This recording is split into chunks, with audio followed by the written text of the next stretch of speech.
Hello everybody and welcome back to my channel and my kitchen. Today I really want to try a new recipe. I'm not following an exact recipe with this one, and usually I don't too much. I'll just use it as a guide. But I do have to follow the recipe in order to make, we're gonna be making, I don't know, I've heard people pronounce it pasties or pasties. I'm just gonna say pasties. So we're gonna be making pasties or pasties. The only thing, or the only reason why I'm not really following this recipe is because the recipe calls for meat, and I honestly could not find a recipe that doesn't call for meat. And if you've watched my videos before, you know that I don't eat meat. I sometimes do cook meat for my boyfriend Nick, but for the most part he's okay with my diet and that he gets to come home with warm food ready on the table, so he doesn't complain. I do take time though to make meat recipes. Like tomorrow I'm going to be making a crock pot bourbon chicken for him, like fancy chicken. It's gonna be good. But with that being said, today we're just focusing on veggie pasties. Because this recipe does call for meat, it's probably not going to have much flavor, so I'm having a hard time. I've never really had this, so I'm kind of having a hard time deciding what kind of flavor I want in this pasty, because I'm going to be adding potatoes, maybe some zucchini and squash. Really, I'm not sure. I'm just gonna wing it. I might throw in some cream cheese. I don't know.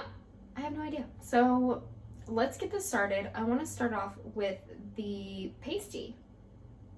Or do I? No.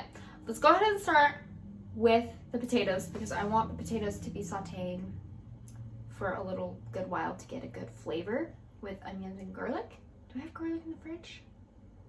I think I do. I have minced garlic, it's fine. I'm gonna work on these potatoes and onions and garlic and chop them all up and get them in the saute pan.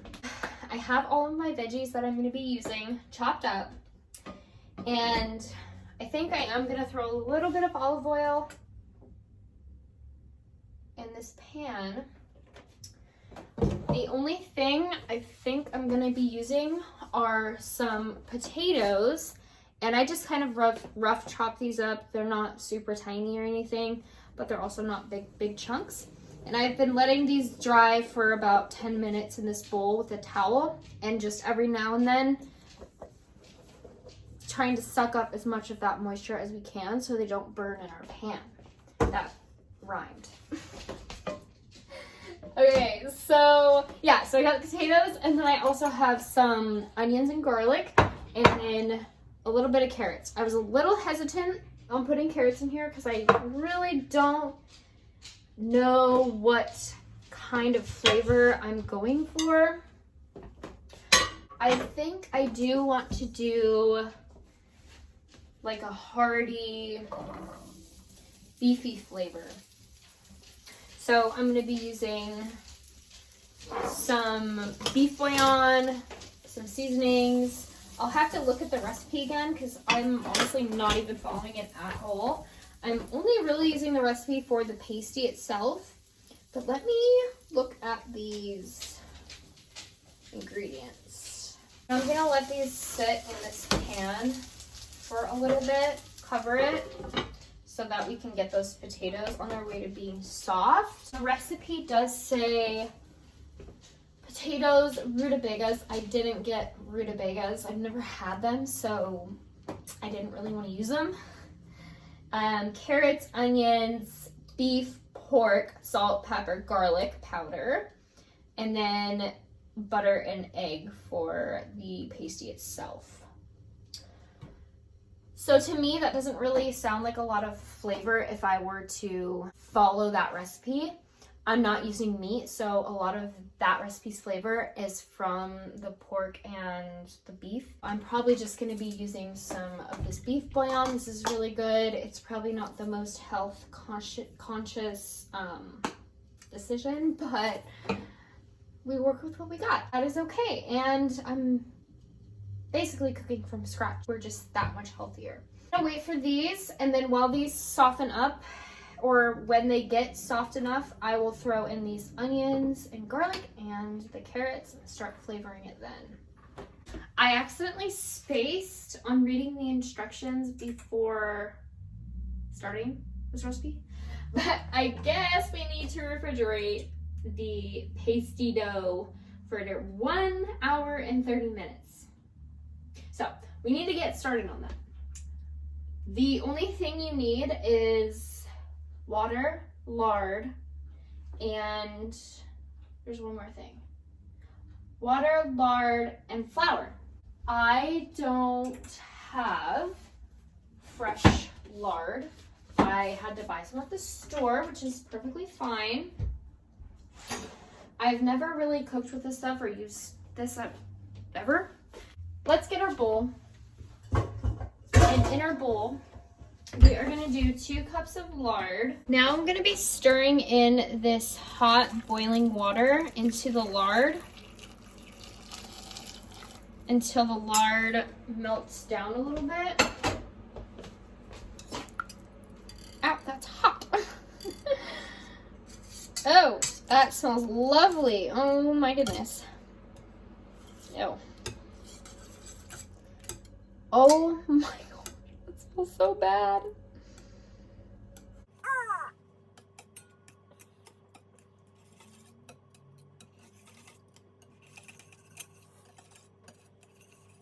It looks like all of our lard is melted, so we're gonna gradually add 5.5 to 6 cups of all-purpose flour.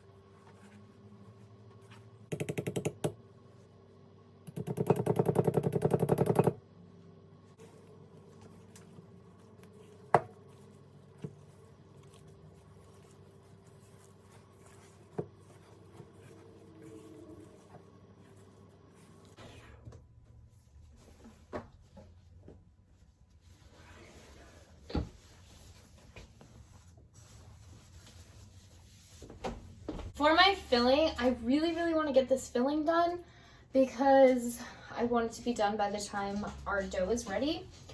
I might have let my potatoes soften a little bit too much, but that's okay. That is okay. So we're gonna let everything saute in here, the onions and the carrots and garlic. And then once those get soft, I'm gonna start adding all of my seasonings. Now I'm going to be throwing in some seasonings. I'm going to be doing some beef bouillon to give it a more hearty flavor. Mix that in there.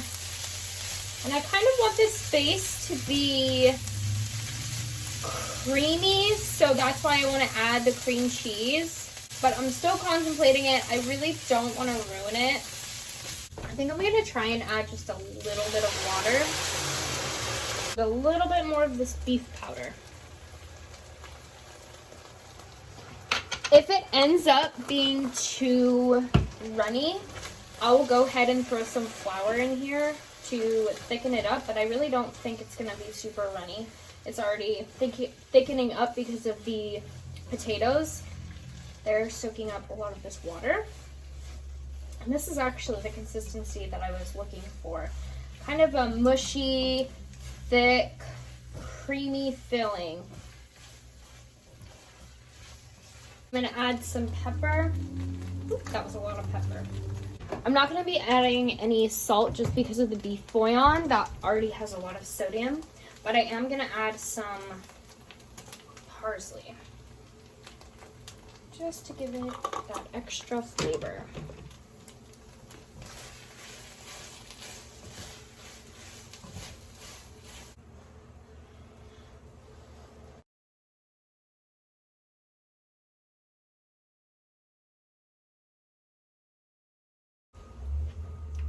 That's pretty good.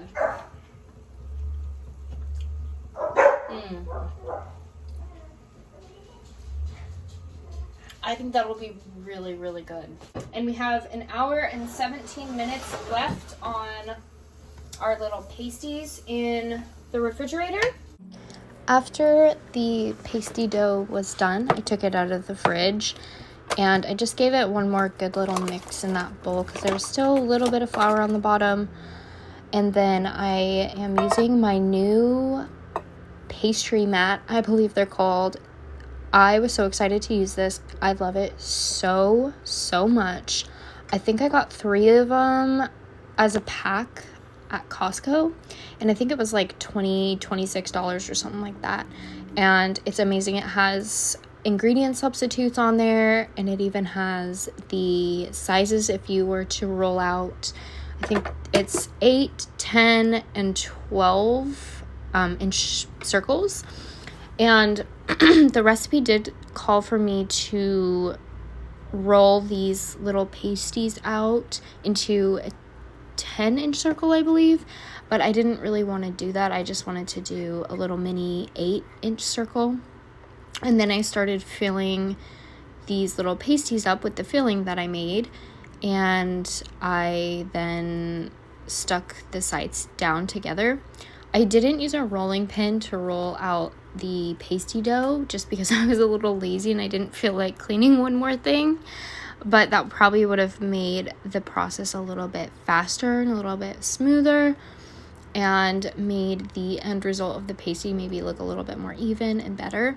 But that's okay. I got the job done. I ended up cutting little scores. I did 3 on each of them, and I think a total of 1, 2, 3, 4, 5, 6, 7, 8, 9, 10. I think I made 10, and the recipe called for 12, but I think I made a couple of them a little big, but that's okay. I threw the last 4 in the freezer. And then when they came out, they looked really beautiful. I did an egg wash on them, and I have never had these. Like I said, they were okay. I think I couldn't get over the taste of the lard. I think it was a little overbearing, but all in all, I think it was a success. The texture was very crumbly, and it was okay. I'm not sure if I'd make it again though. Thank you so much for watching, and I hope you have a great rest of your day. Until next time.